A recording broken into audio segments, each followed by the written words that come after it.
Hey everyone, so today's question is, can the Bible only be properly read by experts? People who know the original context, original languages, and that sort of thing, the PhDs. And the answer is no, thankfully. But my answer is no with an asterisk at the top right, and here's why. The Bible, properly understood, has a divine element and a human element. It is God breathed, but human written. So, on the one hand, there's the divine element.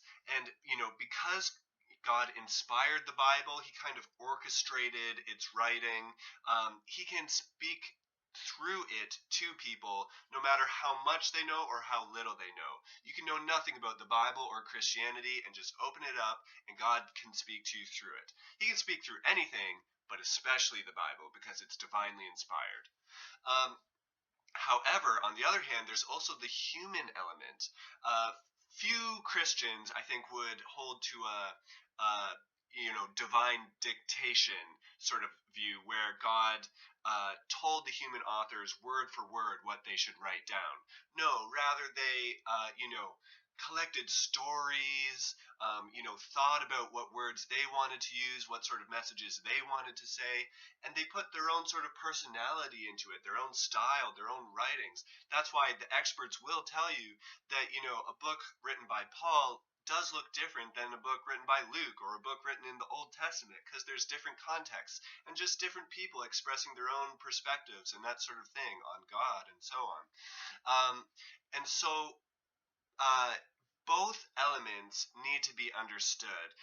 And, I'm focusing on the human element because the danger is that if we ignore the human element and just sort of, crack a Bible open to hear from God, we might inject our own meanings into the Bible, our own sort of 21st century North America culture. Oh, we think that's this way, so people in Bible times must have thought that way. Well, not necessarily, but if we don't learn, we won't know the difference. And so I'm not talking about, becoming nerds about history or, we all need to get our PhDs just to love history for history's sake. No, it is, we just need to take our next steps into making sure we're learning more and more as we progress in our Christian walk about original context, languages, the people of Israel, what were their hopes and dreams, and so on. And so this will mean, practically speaking, reading a commentary maybe, reading a book on how to read the Bible, listening to your pastor, as long as they're the type of person who looks at original context and that sort of thing. Because both elements need to be understood for the Bible to be understood and for us to move from milk to meat. To love God with our minds and our hearts and our souls and everything else.